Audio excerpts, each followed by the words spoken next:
Est-ce que nous sommes des personnes relationnelles ou des personnes transactionnelles? C'est quelque chose que j'ai plus ou moins déjà taclé et j'aimerais aller un peu plus loin par rapport à cela aujourd'hui.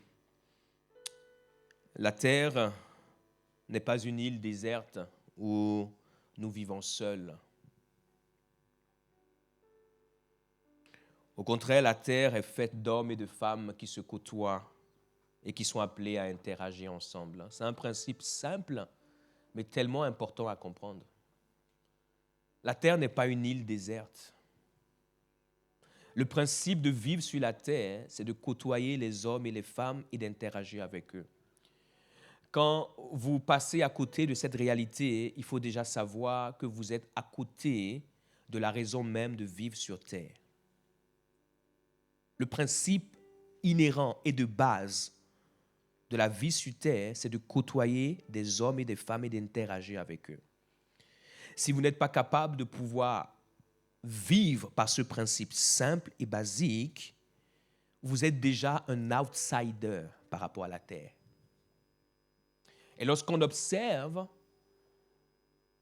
l'échec, les manques et les difficultés que certains ont sur Terre,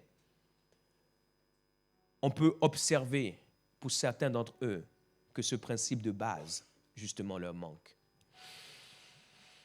Il y a des choses que nous pouvons volontairement ignorer sur Terre, mais pas les relations humaines. Nous pouvons être aveugles ou nous pouvons ignorer certaines choses, mais il y a des choses que nous ne pouvons pas ignorer. Pourquoi les relations humaines? Parce que chaque jour que vous vous levez et chaque jour que vous vous couchez, vous êtes confronté à un humain et la possibilité d'avoir ou non une relation avec cet humain. Donc c'est quelque chose qu'on ne peut pas ignorer. On peut fermer les yeux sur beaucoup de choses. On peut fermer les yeux sur ce qui se passe à la télévision parce qu'on peut éteindre. On peut fermer les yeux sur ce qui se passe dans notre résidence parce qu'on reste dans notre maison. Mais on ne peut pas fermer les yeux sur la réalité de l'humanité dans le sens où on doit avoir des relations humaines. Les vrais humains sont appelés à avoir de vraies relations. Toutefois, nous pouvons rencontrer des humains qui privilégient plutôt des transactions. Ces personnes sont considérées comme étant des personnes transactionnelles, contrairement aux personnes relationnelles. Il faut savoir que connaître les gens, c'est une chose, avoir une relation avec eux, c'est une autre chose. Mais ce n'est pas facile d'avoir des relations, nous devons être honnêtes. Les relations demandent et requièrent de l'investissement. C'est peut-être pour ça que les gens ne veulent pas avoir des relations, mais en même temps, ils ont tort. Les relations demandent et requièrent de l'investissement. Je me suis rendu compte que les relations sont un prêt que vous faites à la banque de la vie et sans lequel il vous est impossible de venir retirer le jour où vous aurez besoin. La vie a une banque et quand vous développez des relations, vous faites un prêt à cette banque. Et le jour où vous avez des besoins, vous êtes qualifié et vous êtes légitime pour pouvoir venir à cette banque.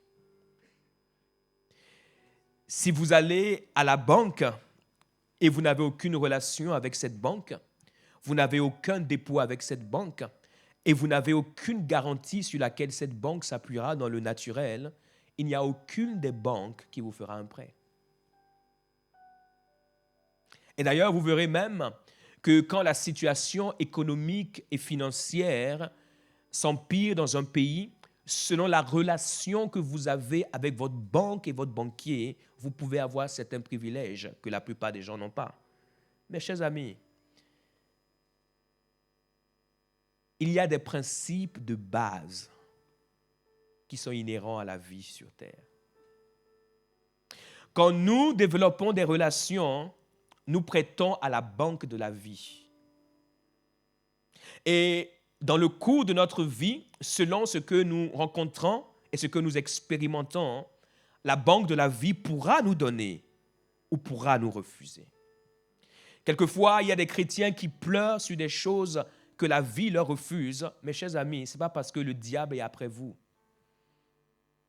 En tout cas, pas toujours. Arrêtez de voir le diable partout. Je le connais assez bien et je vous ai appris à pouvoir vous battre contre lui, mais il y a des fois, ce n'est pas lui. Des fois, c'est juste notre manque de sagesse. Ce n'est pas le diable, c'est notre manque de sagesse. Il y a des principes qui n'ont rien à voir avec le diable. Il faut savoir que quand vous ne vivez pas selon ces principes, vous créez vous-même un diable. C'est vous-même qui le créez. Mais je prie que Dieu nous donne la sagesse et la capacité, merci beaucoup, de pouvoir éviter de créer des diables simplement par manque de sagesse. Amen. Personne ne se suffit sur terre. Un jour ou l'autre, un jour ou un autre, nous aurons besoin de quelqu'un d'autre. Ne nous trompons pas sur ça. Peu importe l'onction que tu auras, peu importe la grandeur que tu auras, peu importe la puissance que tu auras, un jour ou l'autre, tu auras besoin de quelqu'un. Et d'ailleurs, il faut savoir que plus tu es grand, plus tu auras besoin. Et plus tu es grand, plus tu auras besoin de relations sincères et authentiques. Parce que plus tu es grand, plus tu auras d'ennemis. Amen. C'est pour cela, avant d'être grand, sois sûr que tu as de bonnes relations. Sinon, tu es en train de préparer ta tombe avant l'heure. La vie a des principes qui sont simples et basiques. Et il faut juste les comprendre pour avancer. Amen. Lumière et ténèbres, le monde est fait de lumière ou de ténèbres. Il est important de se rappeler que ceux qui portent la lumière incarnent une certaine vie et ceux qui portent les ténèbres incarnent une certaine mort. Les personnes relationnelles et transactionnelles peuvent être assimilées un peu à l'état de la création où la lumière et les ténèbres se sont opposées. Dans Genèse 1, verset 1, la Bible nous dit « Au commencement, Dieu créa les cieux et la terre. La terre était informe et vide. Il y avait des ténèbres à la surface de l'abîme et l'Esprit de Dieu se mouvait au-dessus des eaux. Dieu dit que la lumière soit et la lumière fut. » L'informité et le vide. On dit que la terre était informe et vide. L'informité et le vide, pour moi, me fait beaucoup penser aux personnes transactionnelles. Ces personnes sont en effet sans forme et elles sont absolument vides. Leur particularité première, c'est qu'elles ne donnent rien ou peu, mais prennent beaucoup pour combler leur vide grandissant. Les personnes transactionnelles sont informes et elles sont vides. Et c'est l'une des raisons pour lesquelles la seule chose qu'elles font principalement, c'est de pouvoir prendre. Elles sont dans la transaction de prendre, de prendre. Elles prennent autant qu'elles peuvent chez autant de personnes chez qui elles peuvent prendre. Et il faut savoir que ces personnes sont extrêmement dangereuses pour vous et pour votre quotidien. Dans votre vie, assurez-vous que les personnes qui sont autour de vous ne soient pas des personnes transactionnelles. Parce que vous le vouliez ou que vous ne le vouliez pas, leur but premier sera toujours de vous prendre. Et encore de vous prendre. Et de vous prendre autant que possible. Sans même s'intéresser à vous et même se poser la question de savoir si vous avez le droit d'avoir un peu. Tant qu'elles n'ont pas pris, il n'y a rien qui a le droit d'exister. Ces personnes sont extrêmement dangereuses. J'aimerais vous suggérer quelque chose. Ne soyez pas plus gentil que Dieu, parce que Dieu n'est pas gentil. Yes. Aïe, aïe, aïe. Ne soyez pas plus gentil que Dieu, parce que Dieu n'est pas gentil. Hier, avec ma femme, nous étions au centre commercial Val d'Europe et il y a un homme qui est venu dans le centre commercial, venu demander quelque chose. Et ma femme m'a dit, avec comment tu es bien habillé comme ça là, avec des vêtements de marque comme ça, tu viens me demander. Okay. Si vous voulez avoir de la compassion, ayez de la compassion. Quelqu'un qui est bien habillé avec des vêtements de marque comme ça qui vient demander, ça c'est quelqu'un de transactionnel. C'est-à-dire que ton argent va servir à ce qu'il puisse embellir. Ce sont des personnes transactionnelles. Que Dieu vous aide. Les personnes transactionnelles existent pour soustraire et diviser de votre vie. Elles ne sont jamais là pour ajouter ni pour multiplier. Lorsque vous êtes exposé à une personne transactionnelle, vous êtes assuré, c'est une assurance, de toujours finir avec un certain manque. C'est une assurance. C'est plus que AXA et tout le reste. C'est une assurance. Elles sont à l'image des sangsues qui réclament constamment ce que vous avez. Proverbe 30, verset 15. Regardez ce que les personnes transactionnelles sont. Proverbe 30, verset 15. La sangsue a 2 filles, et ces 2 filles sont des filles jumelles. La sangsue a 2 filles, et ces filles sont des filles jumelles. Ces filles s'appellent du même prénom, Donne et Donne. Elles s'appellent Donne et Donne. Donne et Donne. Les personnes transactionnelles sont des sangsues. Et leur nature et leur raison d'être, c'est donne et donne. Donne et donne. Donne et donne. Donne et donne et donne et donne et donne et donne et donne et donne et donne, donne, donne, donne, donne. Peu importe le style, peu importe la musique, c'est donne, donne, donne, donne, donne et donne. Elles sont dans donne et donne. Toujours donne et donne. Donne et donne encore. Mais je n'ai rien, mais donne le rien que tu n'as pas. Donne encore. C'est seulement quand tu n'existeras plus que je ne prendrai plus chez toi. Mais tant que tu vis, donne. 3 choses sont insatiables. 4 ne disent jamais assez. C'est-à-dire que donne, donne, mais même ce que tu donnes, ce n'est jamais assez. Vous voulez vivre avec ce type de personnes? Que Dieu vous bénisse. Vous voulez vivre avec ce type de personnes? Que Dieu vous bénisse. C'est un choix. Vous voulez vivre avec des sangsues? C'est un choix. La vie est un choix. Quand vous identifiez une personne transactionnelle, prenez vos pieds à votre cou ou même à vos coups, si vous en avez plusieurs, et fuyez. Les personnes transactionnelles sont dangereuses. Dis à ton voisin, elles sont dangereuses. J'espère, et dis à ton voisin, j'espère que tu n'es pas un danger à côté de moi. J'espère que tu n'es pas un danger à côté de moi. OK. Maintenant, regardez ceci. C'est une question que tu as posée, mais tu ne sais pas. Ça veut dire qu'à partir de maintenant, il va falloir que tu étudies la vie de cette personne, même à l'église destinée ici, pour voir est-ce que cette personne, c'est donne et donne. À partir d'aujourd'hui, parce que là, on pose le cadre, mais on ne sait pas. Donc, on va commencer par regarder. Les donne et donne, les pas assez, on va commencer par les regarder. Les personnes relationnelles, à contrario, vous avez bien compris, hein? Elles sont différentes, elles portent la lumière. Et contrairement aux ténèbres qui amènent l'informité, le vide, les personnes relationnelles sont associées à cette lumière qui éclaire. Elles inspirent la vie. Elles apportent surtout un éclairage majeur à nos vies lorsque nous sommes entourés de difficultés. Les personnes relationnelles sont les personnes qui vont ajouter à votre vie, qui vont multiplier dans votre vie. Les personnes relationnelles sont les personnes qui vont participer à votre vie, qui vont donner un éclat à votre vie, qui vont donner une forme à votre vie. Ce sont des personnes qui vont inspirer votre vie. Ce sont des personnes qui vont ouvrir un chemin pour votre vie. Ce sont des personnes qui vont soutenir votre vie. Les personnes relationnelles sont des personnes que vous devez cultiver dans votre vie. Fuyez les personnes transactionnelles. Accueillez les personnes relationnelles. Les personnes relationnelles n'auront jamais une mauvaise intention lorsqu'elles s'approchent de vous. Elles auront toujours une bonne intention. Vous savez, la lumière n'a jamais une mauvaise intention. La lumière a une bonne intention.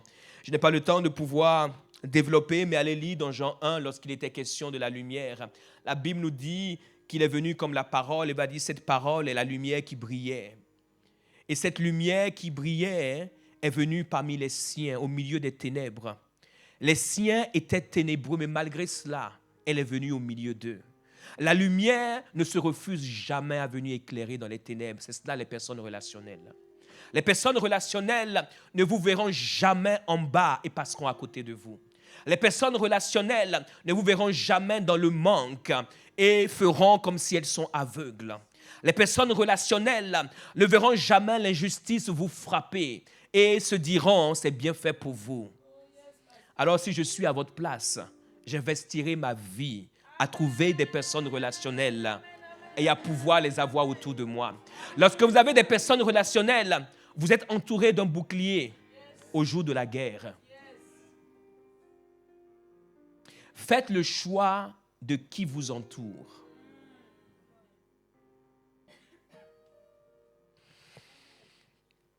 Dans un ministère, dans une église comme la nôtre, nous avons différentes catégories de personnes. Dans une œuvre, dans une église, dans une organisation, dans une structure, nous avons différentes catégories de personnes. Toutes les personnes qui font partie des organisations, des ministères ou des églises ne sont pas les mêmes. Détrompons-nous. Même si elles s'habillent de la même manière, elles ne sont pas les mêmes. Même si nous devons aimer le monde qui est autour de nous, nous ne pouvons pas apprécier tout le monde de la même manière. Ayant Christ en nous, nous ne devons pas avoir de la haine, nous devons aimer les gens. Moi, je vous aime tous. Je n'ai aucun problème avec personne ici. Mais je ne peux pas apprécier tout le monde de la même manière. C'est normal. Normalement, c'est une évidence. Mais dans la vraie vie, les gens oublient que ça devrait être normal. C'est pour cela que je le rappelle. Et dans une vie d'église, c'est la même chose. On ne peut pas apprécier tout le monde de la même manière. Donc le jour où on vous apprécie d'une manière moindre que les autres, il faut comprendre qu'il y a une raison. Il faut comprendre qu'il y a une raison. Et que cela ne vous mette pas en colère pour quitter l'église. Si tu t'appelles Don, c'est normal qu'on ne t'apprécie pas. Parce que chaque fois qu'on s'approche de toi, on perd quelque chose. Qui aime les gens qui lui font perdre quelque chose à chaque fois. C'est-à-dire que chaque dimanche, depuis le début de l'année, 52 dimanches, chaque fois que je viens à l'église et que je te vois, je perds quelque chose. 52 dimanches, depuis 10 ans que je suis dans l'église avec toi. 520 dimanches. Pensez-vous qu'au bout de 520 dimanches, je vais t'apprécier comme celui qui, au bout de 520 dimanches, ajoute en moi, multiplie en moi, pendant que toi, tu soustrais et divises? Absolument pas. Ne nous trompons pas sur une spiritualité qui est imaginaire et qui est lunaire. Soyons pratiques et basiques. Même dans une église, votre pasteur n'appréciera pas tout le monde de la même manière. Il y a certaines brebis, quand il les voit, il a ses chemins secrets dans l'église qu'il emprunte pour s'évader. Et normalement, quand ces protocoles sont bien entraînés, eux aussi, ils savent comment faire une exfiltration sans que personne ne sache.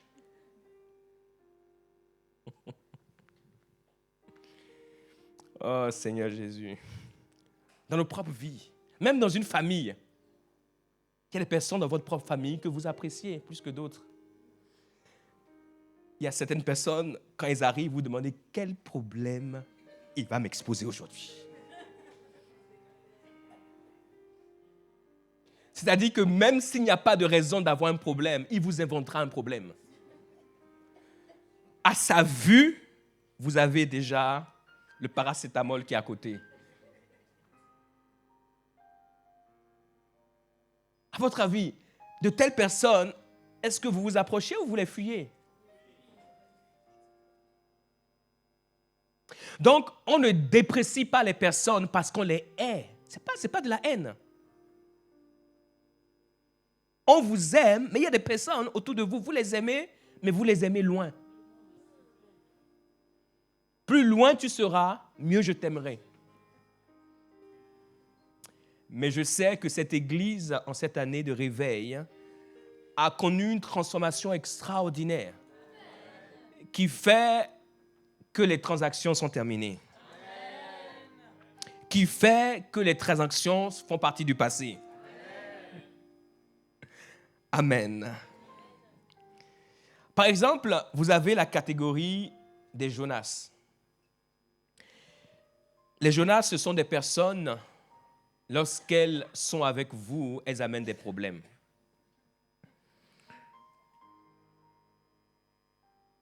Pendant que nous sommes dans les problèmes, les Jonas dorment paisiblement alors qu'ils sont la source des problèmes. C'est-à-dire que tout le monde s'affaire pour comprendre, mais pourquoi on a ce problème? Pourquoi on est parti, normalement la météo était bonne, tout était bon. Pourquoi le navire est en train de chavirer? Il n'y a pas de raison logique qui pourrait expliquer cela. Mais les Jonas sont là. Ils sont la cause du malheur, mais ils dorment comme si ce n'est pas eux. Mais l'Éternel fit souffler sur la mer un vent impétueux, Jonas 1, verset 4, et il s'éleva sur la mer une grande tempête, le navire menaçait de faire naufrage, les mariniers eurent peur, ils imploraient chacun leur Dieu, petit d, et ils jetaient dans la mer les objets, même ce qu'ils avaient, ils ont jeté, pensant que c'est à cause d'eux. Ce qu'ils avaient de précieux, ils ont jeté. Afin de le rendre plus léger, ce n'est pas une question de légèreté. Celui qui est lourd, c'est Jonas. Jonas descendit au fond du navire. C'est-à-dire qu'au fond du navire, se coucha et s'endormit profondément. Verset 6, le pilote s'approcha de lui et lui dit, mais pourquoi toi tu dors? Pourquoi dors-tu? Lève-toi, invoque ton Dieu. Peut-être que voudra-t-il penser à nous et nous ne périrons pas. Les Jonas sont une image des personnes transactionnelles. C'est-à-dire que les personnes transactionnelles sont la cause de votre malheur, mais elles ne peuvent pas vous dire que c'est à cause d'elles que vous êtes en train de sombrer. À votre avis, vous voulez avoir des Jonas dans votre vie?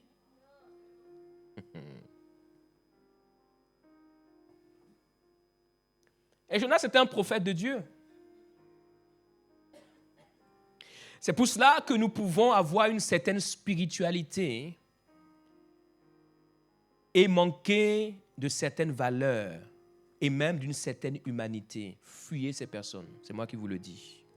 Même Jésus les a fuis. Alors si vous êtes plus grand que Jésus, mariez-vous avec elle.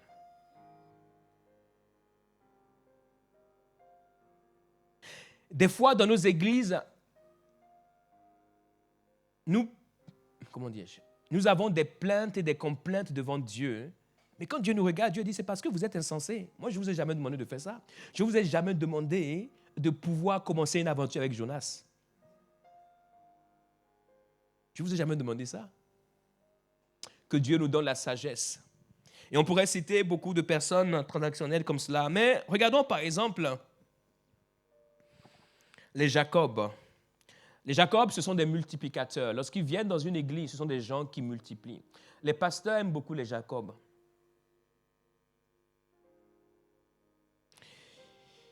Lorsque les Jacob viennent dans votre ministère, ces Jacob changent le niveau de votre ministère. Ces personnes ont la capacité de pouvoir s'approprier votre vision et de pouvoir la fructifier de manière extraordinaire. Et très souvent, en très peu de temps. Les Jacob portent le fardeau que vous avez avec un cœur entier.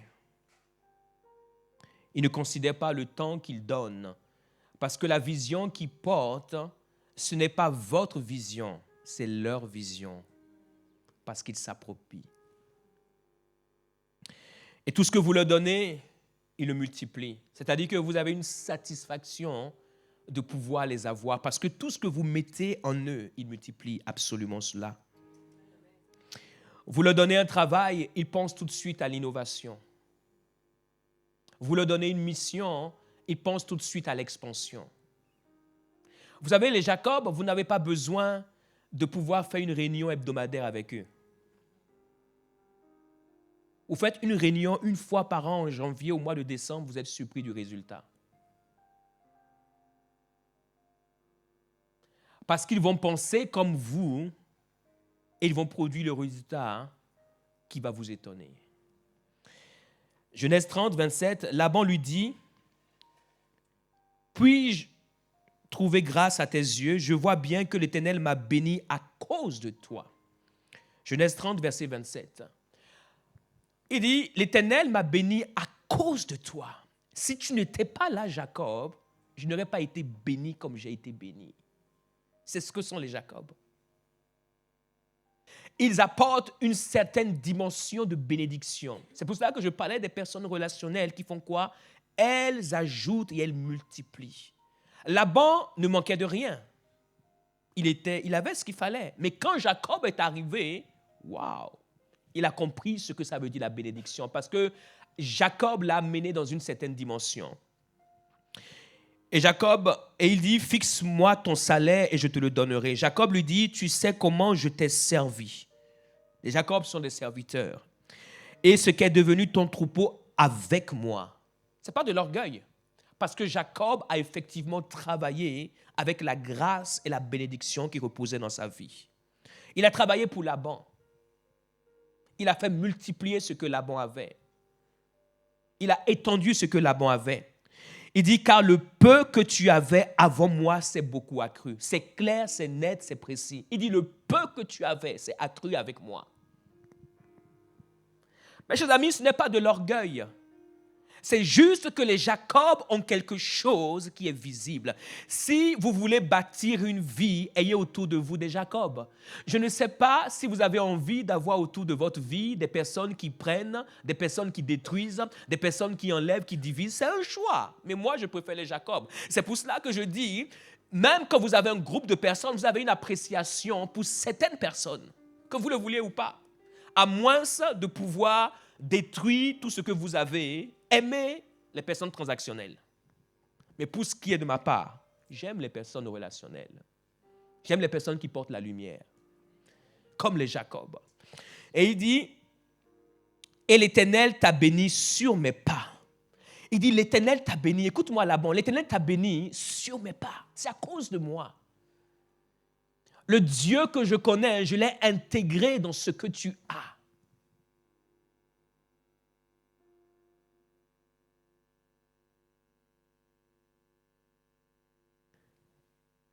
Maintenant, quand travaillerai-je aussi pour ma maison? Et quand vous connaissez l'histoire, c'est à partir de ce moment-là que Laban, ayant vu tout cela, constaté tout cela, va donner à Jacob une partie de son troupeau. Et Jacob, par l'ingéniosité que Dieu a placée en lui, va multiplier avec le peu qu'il va recevoir plus que Laban lui-même, et la jalousie viendra. Mais écoutez ceci, je vous donne aussi ce conseil. Quand vous avez des Jacob, il faut savoir prendre soin d'eux. C'est pour cela, si vous n'êtes pas quelqu'un qui sait honorer les gens, même ce qui entre dans votre vie repartira aussi vite que c'est arrivé. Si vous ne savez pas apprécier les gens, dire de bonnes choses à leur sujet, si vous ne savez pas faire des cadeaux aux gens, si vous ne savez pas toucher les gens, vous pouvez avoir autant de Jacob que vous voulez, qui sont des personnes relationnelles, mais ces personnes partiront un jour. Parce que de la même manière que vous appréciez leur présence, elles aussi, elles ont besoin d'être appréciées.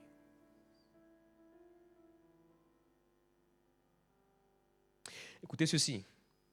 On ne donne pas toujours aux gens parce qu'on a, mais on donne aux gens parce qu'on doit.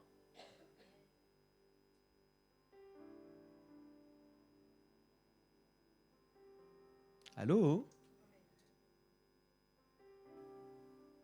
Même si tu n'as pas de l'argent, va prendre ta belle chemise que peut-être tu as portée. Dis-lui, cette chemise, j'aime beaucoup cette chemise. Je n'ai pas de l'argent aujourd'hui pour t'acheter une nouvelle chemise. Mais en te donnant cette chemise, c'est le plus grand sacrifice que je peux faire aujourd'hui parce que c'est la meilleure chemise que j'aime.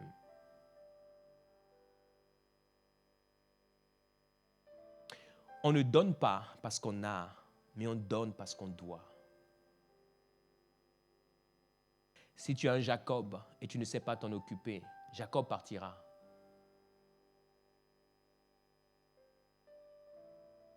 Et tu redeviendras aussi petit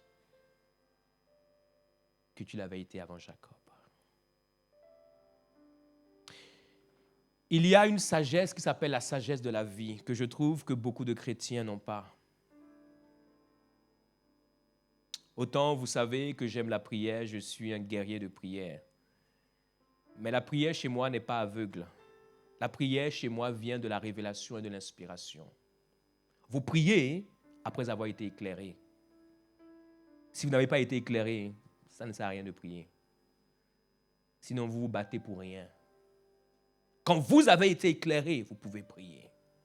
Et cette prière portera du fruit. Et je prie que Dieu vous donne de pouvoir vivre et comprendre cette dimension de la sagesse. Les Joseph, ce sont des organisateurs. Les Joseph, ce sont des managers. Les Joseph, ce sont des personnes qui sont capables de mettre en ordre les choses. Vous pouvez avoir beaucoup de choses, mais c'est une autre chose de pouvoir savoir organiser les choses que vous avez. Et les Joseph sont qualifiés pour cela. L'Éternel fut avec lui et la prospérité l'accompagna. Il habita dans la maison de son maître l'Égyptien. Dans Genèse 39, verset 3, son maître vit que l'Éternel était avec lui et que l'Éternel faisait prospérer entre ses mains tout ce qu'il entreprenait. Joseph trouva grâce aux yeux de son maître qu'il employait à son service, l'établit sur sa maison et lui confia tout ce qu'il possédait. Potiphar va confier à un esclave tout ce qu'il avait. Et Potiphar, lorsqu'on lit, semble-t-il, avait un peu le statut d'un chef d'état-major, mais tout ce qu'il avait, il va confier à un esclave. Parce que cet esclave était un Joseph. Et les Joseph sont des organisateurs. Et vous savez, ce qui est particulier aussi avec ces Joseph, c'est que même s'ils sont des esclaves, ils sont intègres. Ils sont intègres dans le sens où, normalement, un esclave n'a pas. Celui qui n'a pas envie toujours la grandeur. Écoutez-moi très bien. Celui qui n'a pas envie toujours la grandeur. Celui qui n'a pas est avide. Celui qui n'a pas, lorsqu'il voit quelque chose, il se dit, c'est la seule fois de ma vie où je le verrai, il faut que je le prenne maintenant, sinon je n'aurai jamais. Mais les Joseph, ils sont différents. Même s'ils sont esclaves, ils sont intègres. Son maître lui a dit, tu as droit à tout ici, sauf ma femme. Même quand sa femme s'est présentée à lui, il a dit, je n'ai pas droit à toi, madame. Ce sont des managers. Ils vont gérer ce que vous mettez entre leurs mains et ils seront intègres. Ils connaîtront leurs limites. On a beau venir leur tourner la tête et leur dire, mais regarde, c'est toi qui fais tout ici, c'est toi qui t'occupes de tout. Normalement, tu dois prendre tes aises, tu dois prendre tes quartiers, tu dois te faire plaisir un peu quand même. En plus, c'est madame qui vient à toi. Alors là, moi, si je suis à ta place, voilà, c'est pas... Il m'a dit, non, ma limite est là. En fait, les Joseph, ce sont des personnes loyales. Elles ne sont pas que des managers, mais elles sont remplies d'une intégrité et d'une loyauté. C'est le type de personne que vous devez avoir autour de vous. Et les autres, débarrassez-vous d'elles.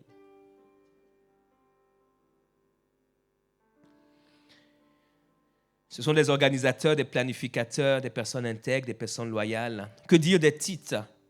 Les titres, ils vous donnent du repos et vous rassurent. Il y a des personnes dans la vie, ces personnes vous donnent du repos. Et quand vous êtes dans le ministère, vous aimez ces personnes. Parce que le ministère vous donne beaucoup de pression.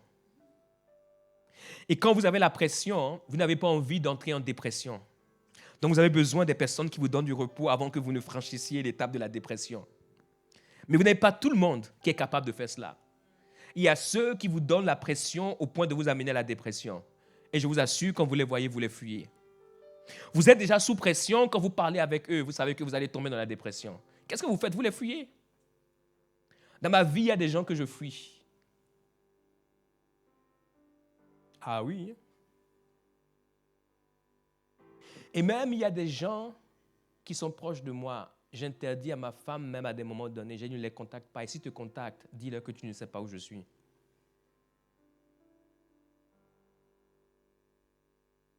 Si te contacte, dis-leur que tu ne sais pas où je suis, que tu n'as pas eu de mes nouvelles. On dit comment ça? Vous habitez dans la même maison ou pas? Dis-leur que tu ne sais pas. Vous savez, dans la vie, ce n'est pas tout qu'on combat. Écoutez ceci, dans la vie, ce n'est pas tout qu'on combat. Il y a des hommes, des femmes, tu ne peux pas les combattre. Parce que l'histoire et la famille fait que vous serez ensemble jusqu'à ce qu'il y ait la séparation que Dieu a voulu. Donc, tu dois faire preuve de sagesse. Tu ne peux pas les combattre. La seule âme que tu as, c'est de les fuir. Tu ne peux pas les combattre. Donc, tu dois les fuir, tu dois les éviter si tu ne veux pas que la pression t'amène en dépression.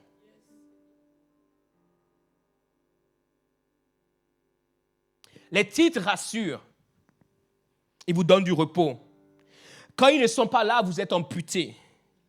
Et regardez ceci, aussi grand que soit l'apôtre Paul, aussi grande que soit la grâce qu'il y avait sur lui, lorsqu'il arrive et qu'il ne voit pas Tite, il se barre. La Bible nous dit, dans 2 Corinthiens 2, verset 12, « Au reste, lorsque je fus arrivé à Troas pour l'évangile de Christ. » Regardez très bien et lisez très bien la parole de Dieu. Il dit, je suis arrivé pour l'évangile de Christ. Regardez ce qu'il va dire. Il dit, quoique le Seigneur m'y eût ouvert une porte. C'est le Seigneur qui lui a ouvert la porte. C'est-à-dire que le Seigneur a dit, voici la porte que je trouve, mon fils, mon serviteur, Paul, grand apôtre. Voici cette porte-là, emprunte-la. Et il va emprunter la porte. Sauf que lorsqu'il a emprunté la porte qui est spirituelle, il va voir qu'il lui manquait quelque chose d'humain. Écoutez-moi, messieurs, mesdames, soi-disant chrétiens, vous êtes tellement spirituels que l'absence d'humanité autour de vous vous tue. Vous vivez et vous respirez par la prière et par la spiritualité. C'est la raison pour laquelle, dans la plupart du temps de votre vie, vous êtes mort. Parce qu'il n'y a pas d'humanité. Dieu lui ouvre la porte, le Seigneur lui ouvre la porte. Il dit, je n'eus point de repos d'esprit parce que je ne trouverai pas Tite, mon frère. Le Seigneur a ouvert la porte, mais son esprit ne pouvait pas être calme parce que sa relation que représentait Tite n'était pas là.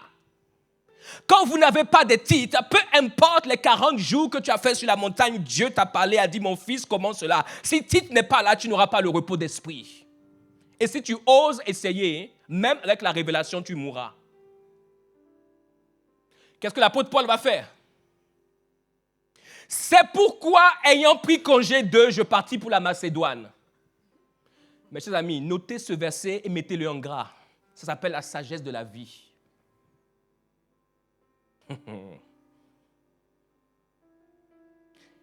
L'homme qui parle là, il a écrit plus de la moitié du Nouveau Testament. Toi et moi n'avons pas écrit un mot du Nouveau Testament. Donc prenons conseil auprès de lui.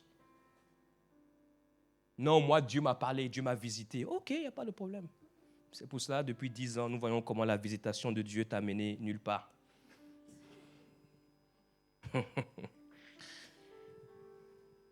Lorsqu'il est arrivé à Troas, il n'a pas trouvé des personnes relationnelles. Malgré la vision grande que Dieu lui a donnée, malgré la visitation divine qu'il a eue, malgré la gloire qu'il a reçue, il n'avait aucune personne relationnelle autour de lui pour lui donner du repos. Et il a dit, si je reste ici, je vais mourir avant mon heure. Mais ce que je vais faire, mes chers amis, je vais en Macédoine. C'est pour cela, regardez ceci, il y a des hommes et des femmes de Dieu, quand ils vont à certains endroits, il y a certaines choses qu'ils ne font pas. Des fois, quand vous ne comprenez pas, vous dites, oh, Dieu n'était pas avec lui. Non, il a choisi que Dieu ne soit pas avec lui. Parce qu'il vous connaît.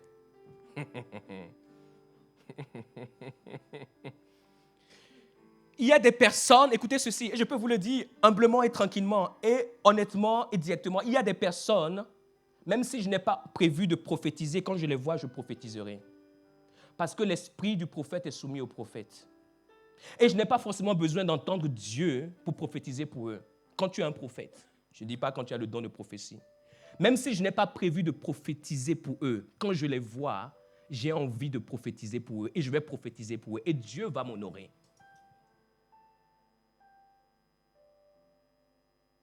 Quand tu as des personnes relationnelles, ces personnes ajoutent à ta vie, multiplient à ta vie et le Dieu de ton alliance sera leur Dieu.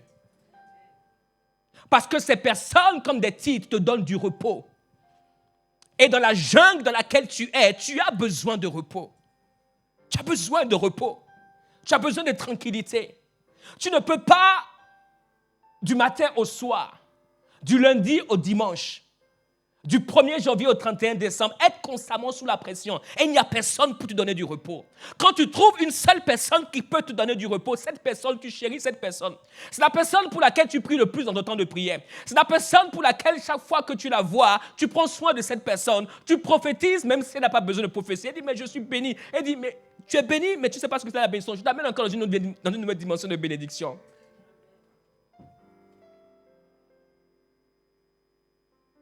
Quand sur 5 personnes qui vivent la même situation, cette personne se trouve au milieu. C'est son cas que tu prends d'abord avant le cas des autres. Je vais vous apprendre les principes de la vraie vie. Même dans ce que vous appelez la spiritualité, il y a la préférence. Et la préférence est associée au fait que tu sois relationnel ou transactionnel. Si tu es transactionnel, les gens ne vont jamais te préférer à d'autres.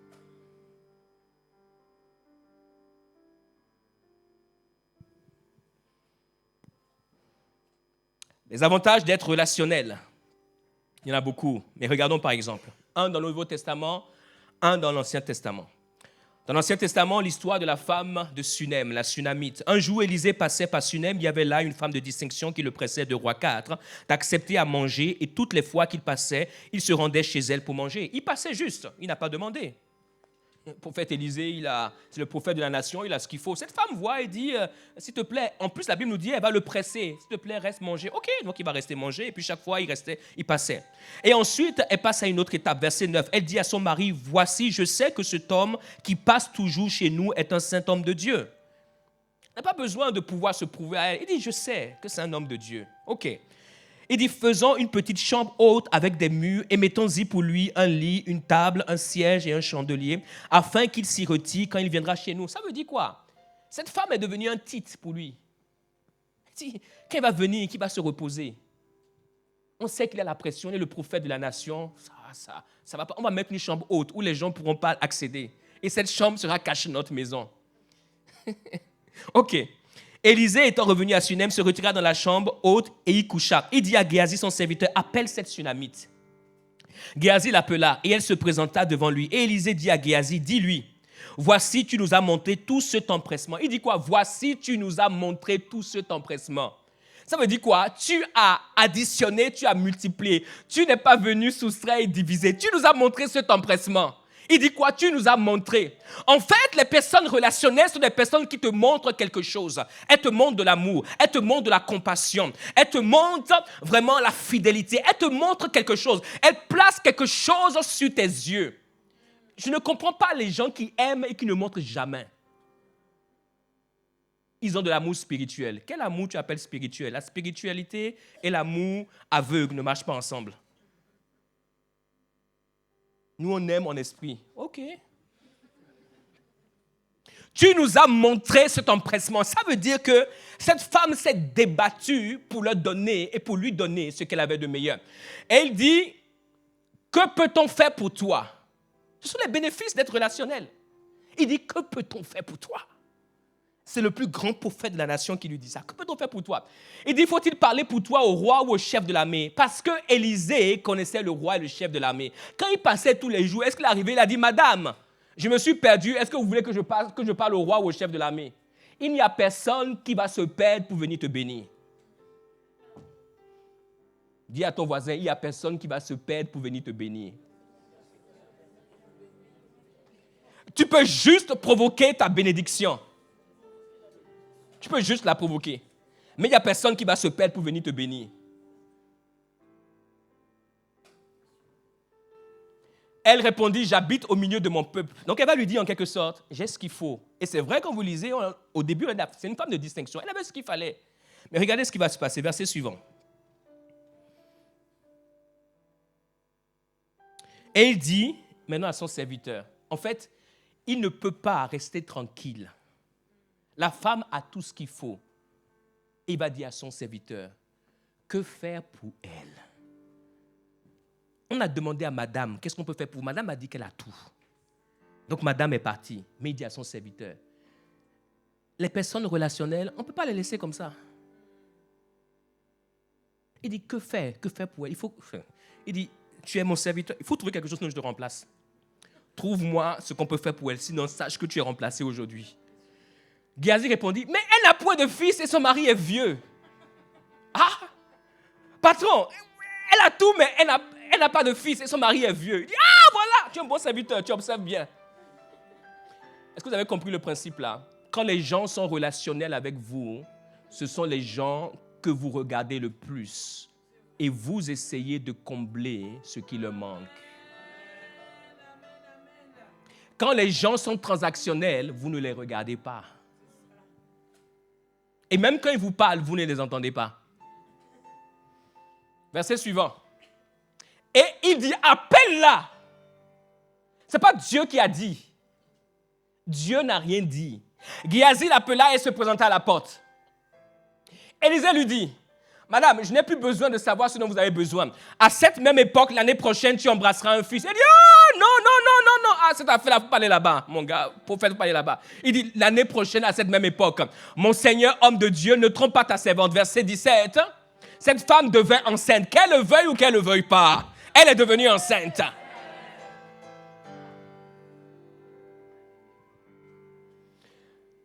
Elle enfanta un fils à la même époque, l'année suivante, comme Élisée lui avait dit. Vous connaissez l'histoire. Le fils va être malade, il va mourir et il va la ramener à la vie. C'est ce qu'on fait pour les personnes relationnelles. C'est ce qu'on fait pour les personnes relationnelles. Et même lorsqu'elle va arriver, le prophète va envoyer Élisée. Il va lui dire, prends mon bâton et fais ceci, fais cela. La femme a dit, moi je ne bouge pas. Écoutez ceci, quand Naaman, le chef de l'armée de Syrie, a dit, lorsque le prophète lui a dit, tu vas te tromper 7 fois, il a dit, non, moi je pensais que tu allais sortir. Est-ce que Élisée a répondu? Mais regardez cette femme. Elle a dit au prophète, moi je ne bouge pas. Tu peux envoyer Élisée. Tu peux envoyer Géasi, pardon. Et d'ailleurs, Géasi est parti, l'enfant n'est pas revenu. Elle attendait. Et le prophète lui-même a dû se déplacer, à retourner. C'est ce qu'on fait pour les gens relationnels. Quel empressement tu as montré et le prophète qui ne sort pas devant un général d'armée va sortir pour toi.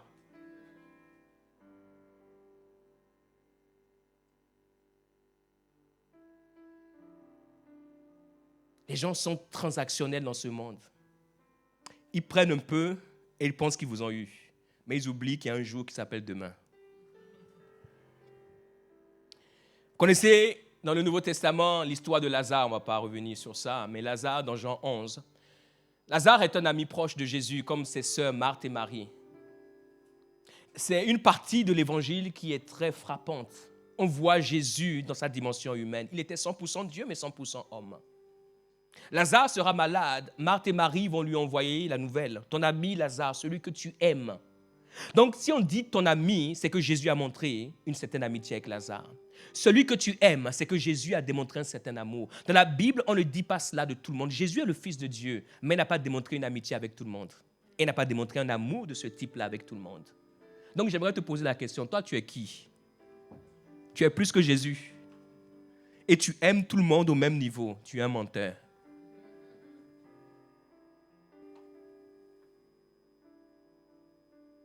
Et quand Jésus va apprendre cela, il va rester 2 jours à l'endroit où il était. Lorsqu'il arrive, Marthe, la première, viendra et dit, Seigneur, si tu avais été là, mon frère ne serait pas mort. Jésus va lui dire, je suis la résurrection et la vie, t'inquiète. Ensuite, Marie viendra, etc. Et la Bible nous dit, et je vais lire cela avec vous, Au verset 32, lorsque Marie fut arrivée là où Jésus était et qu'elle le vit, elle tomba à ses pieds et lui dit, Seigneur, si tu étais ici, mon frère ne serait pas mort. Verset 33, regardez ceci. Jean 11, 33. Jésus, la voyant pleurer, elle et les Juifs qui étaient venus avec elle, frémit en son esprit et fut tout ému. Lorsqu'il a vu pleurer, lorsque vous voyez les personnes qui sont relationnelles avec vous pleurer, cela vous fait changer d'état, même si vous n'avez pas prévu. Jésus frémit en son esprit. Et quand vous allez au verset 35, qu'est-ce que la Bible nous dit? Au verset 34 déjà. Et il dit, où l'avez-vous mis? Il va la voir pleurer. Et vous savez, cette Marie, quand vous allez dans Jean 12, la Bible nous dit, c'est cette Marie qui a versé son parfum de grand prix. Il va la voir pleurer. Celle qui lui a montré de l'empressement en prenant un parfum de grand prix. Il est dans la maison de Simon. Simon est un pharisien. Il pense qu'il a bien fait simplement en recevant Jésus. Il va lui dire, mais je suis rentré dans ta maison, tu as fait quoi là? Me recevoir là, tu penses que tu as fait bon travail. Cette femme, elle a pris ce parfum, elle a versé sur moi. Et donc, quand Jésus va la voir pleurer, quand les personnes relationnelles, tout le monde pleure dans ce monde. Tout le monde pleure dans ce monde. Mais les personnes relationnelles, quand elles pleurent, tu changes ton agenda. Tu changes ton programme. J'aimerais te dire quelque chose. Un jour, tu vas pleurer sur cette terre. J'aimerais que tu aies des personnes relationnelles que tu cultives aujourd'hui. Sinon, tu vas pleurer et tu vas essuyer tes larmes seul.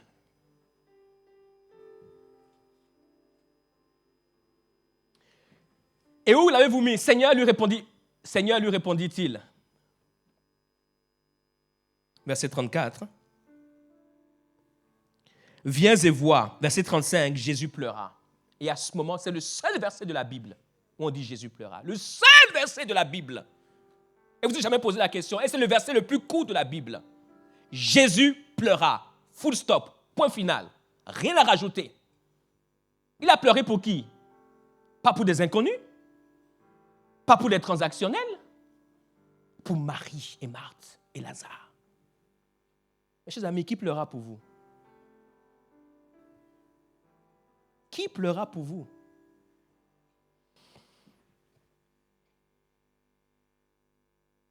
Et nous connaissons l'histoire. Il va ressusciter Lazare. Le Seigneur Jésus-Christ était très relationnel. Et il a eu un ministère d'impact qui attirait la foule. Merci, décidément. Mais il faut savoir que la force du ministère du Seigneur, ce n'était pas la foule. Mais sa force, c'était la relation spécifique qu'il avait avec certaines personnes de la foule. Le Seigneur a eu la foule, mais l'impact de son ministère, ce n'était pas la foule. C'était des personnes spécifiques, des personnes avec qui il avait une relation. Et il faut savoir que toute personne sur terre a des besoins. Et tout ministère, toute église, toute organisation, tôt ou tard, vous aurez des besoins. Mais comment faire pour couvrir nos besoins quand on est isolé, non relationnel, voire transactionnel? Mes chers amis, c'est juste impossible. Malgré le fait qu'il était le Fils de Dieu sur terre, le Seigneur Jésus-Christ a été un humain qui a privilégié certaines relations. Et ces relations ont porté un certain fruit dans son ministère et dans sa vie personnelle. Et ce sont ces relations qui ont participé à l'accomplissement de sa destinée divine. Il y a les personnes avec qui le Seigneur a été très relationnel. Et ces personnes, il faut vraiment aller au plus profond des Écritures pour les voir, parce que ce n'est pas celles qui sont le plus mises en avant, mais elles ont joué un rôle clé déterminant. J'aimerais voir pour cela deux personnes. Marie de Magdala, la première. Elle va jouer un rôle extrêmement important. Et Jésus avait une relation particulière. Dans Luc 8, verset 1, la Bible nous dit, ensuite Jésus allait de ville en ville, de village en village, prêchant et annonçant la bonne nouvelle du royaume de Dieu. Les 12 étaient avec lui, et regardez ceci, et quelques femmes qui avaient été guéries d'esprits malins, de maladies. 2 points, Marie, dite de Magdala, de laquelle étaient sortis 7 démons. Il y a plusieurs femmes qui avaient été guéries de maladies et de différentes choses, dont Marie de Magdala, de laquelle étaient sortis 7 démons. Jésus va délivrer cette femme de ces 7 démons. Il lui a fait quelque chose de bien. Et cette femme va faire partie du cercle relationnel du Seigneur Jésus-Christ. La Bible ne nous dit pas comment son ministère terrestre était financé, mais on sait qu'il fallait que son ministère soit financé. Il n'y a pas des anges qui venaient et qui amenaient de l'argent du ciel. D'ailleurs, si c'était le cas, quand on lui a demandé de payer les impôts, il n'aurait pas demandé à Pierre d'aller regarder dans la bouche d'un poisson. Donc, comment est-ce que Jésus faisait? Quand vous lisez la suite, qu'est-ce que la Bible nous dit? Verset 3. En citant d'autres femmes, Jeanne, femme de Chuza, intendant d'Hérode, Suzanne et plusieurs autres qui l'assistaient de leurs biens. Donc, ces femmes qui ont été guéries, ces femmes pour qui il a fait du bien, ce sont ces femmes qui l'ont assisté. Ce n'est pas des anges qui l'ont assisté. Ce n'est pas le Saint-Esprit qui lui a donné l'argent. Ce n'est pas Dieu qui lui a donné l'argent directement. Mais Dieu est passé par les personnes pour qui il a été bien. J'aimerais vous suggérer quelque chose pour vous, les bons et excellents chrétiens, qui prient et qui ne prient qu'à Dieu, qui oublient les humains, qui les évitent, qui les ignorent, qui les méprisent, qui ne leur parlent jamais, qui ne leur disent jamais bonjour, qui ne s'intéressent jamais à leurs besoins, qui n'essaient jamais de faire quelque chose pour marquer leur vie, qui n'essaient jamais d'avoir un empressement. Vous ne serez jamais assistés.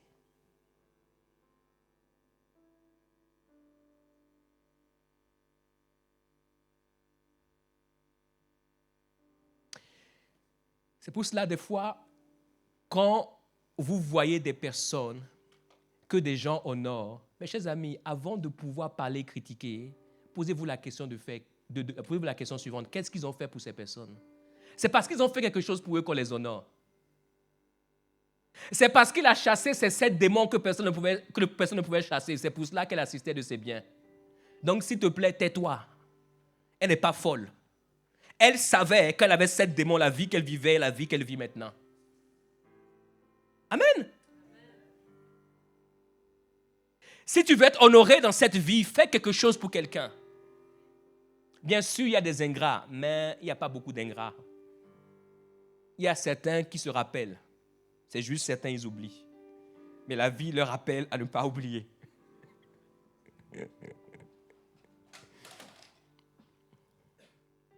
Ils vont l'assister.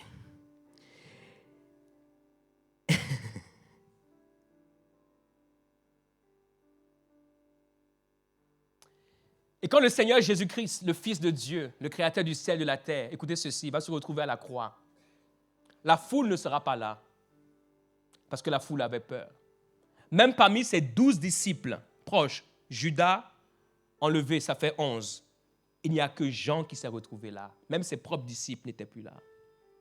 Qui sont les personnes qui étaient là? La Bible nous dit, près de la croix de Jésus se tenait sa mère et la sœur de sa mère Marie, femme de Clopas et Marie de Magdala. Cette femme va risquer sa vie pour être à la croix. Être à la croix, c'était montrer qu'on était pour Jésus. Les personnes relationnelles vont risquer leur vie pour vous. C'est pour cela, si vous ne créez pas des personnes relationnelles autour de vous, quand vous serez à la croix, il n'y a personne qui va vous assister.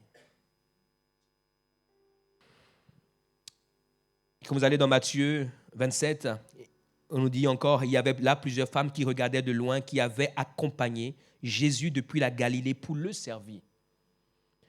Parmi elles étaient Marie de Magdala, Marie, mère de Jacques et de Joseph, et la mère des fils de Zébédée. La mère des fils de Zébédée, c'est la mère de Jacques et de Jean. Quand elle a vu ce que Jésus a fait pour ses fils, qui étaient des pécheurs, et il en a fait des apôtres, à la croix, elle était présente. C'est ce que les personnes relationnelles font pour vous, à cause de ce que vous avez été dans leur vie. Et Marie va se tenir. Et lorsque le Seigneur est mort, ressuscité, qui allait oser aller à son sépulcre, gardé par des soldats? Marie de Magdala était encore là. Dès le matin, la Bible nous dit, apparut d'abord, Jésus étant ressuscité le matin du premier jour de la semaine. Écoutez ceci, lorsqu'il va ressusciter, Marc 16, verset 9, c'est très intéressant. La Bible nous dit, lorsque Jésus va ressusciter, la première personne à qui il va apparaître, c'est Marie de Magdala. Même Jésus n'est pas bête. Certains d'entre vous pensez que Jésus est bête. Que Jésus, au nom de la grâce, il est bébête. Jésus n'est pas bête. Si Jésus n'est pas bête, alors moi, je ne suis pas bête. il y a dans la vie ce qu'on appelle d'abord. Le premier jour de la semaine, elle se rendit au sépulcre de grand matin. Non, ce n'est pas celui que j'ai dit. J'ai dit Marc 16, verset 9. Déjà, ils se sont rendus au sépulcre. Très bien. Jésus étant ressuscité le matin du premier jour de la semaine, apparut d'abord à Marie de Magdala, de laquelle il avait chassé 7 démons. Et cette femme, parce qu'elle va le suivre, même jusqu'à la croix, même jusqu'à venir le premier jour au tombeau, il va d'abord apparaître comment? D'abord à Marie de Magdala. Qui va t'apparaître d'abord? Qui va t'apparaître d'abord? Qui va se tromper pour t'apparaître d'abord? Qui va se chercher, perdre son chemin et t'apparaître d'abord? Qui va oublier les personnes importantes de sa vie et t'apparaître d'abord? Sous prétexte que tu as un besoin. Qui va le faire? Vous pouvez créer votre futur selon la vie que vous vivez avec les gens qui sont autour de vous. D'abord.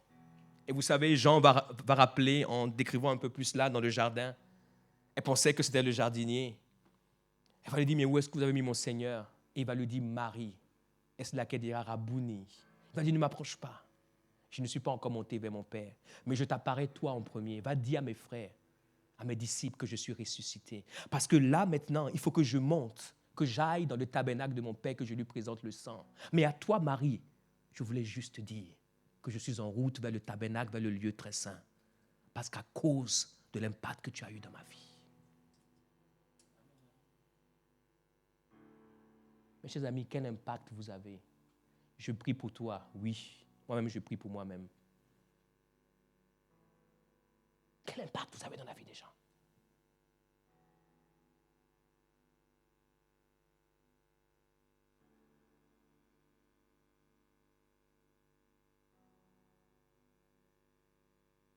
La première entreprise où j'ai travaillé, le jour où je quittais cette entreprise, mes collègues ont fait une aire d'honneur. L'avant-dernière entreprise où j'ai travaillé, quand je quittais cette entreprise, dans une entreprise qui fait plus de 7 milliards d'euros de chiffre d'affaires, mon manager pleurait.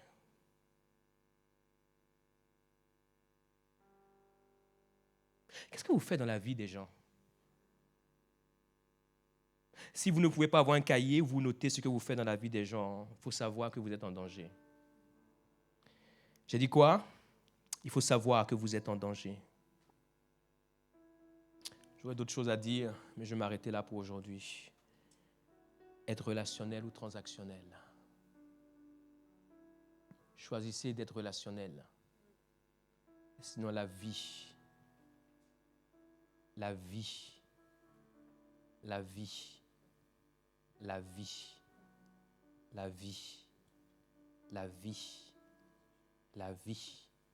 vous fera des tours. Chaque fois que Dieu veut vous bénir et vous visiter, il passera par des humains. Et si Dieu ne trouve aucun humain qui vous doit, alors Dieu ne trouvera personne par qui passer. Créez autour de vous des humains qui vous doivent. Comme le prophète Élisée, même quand cette femme ne voulait pas, il savait que la banque de sa vie devait rendre à cette femme ce qu'elle a fait. Il y a des hommes et des femmes, même si vous appellent au milieu de la nuit, même si vous ne pouvez pas, à cause de ce qu'ils ont été pour vous, vous êtes obligés. Même si vous n'avez pas, vous allez emprunter. À cause de ce qu'ils ont fait pour vous.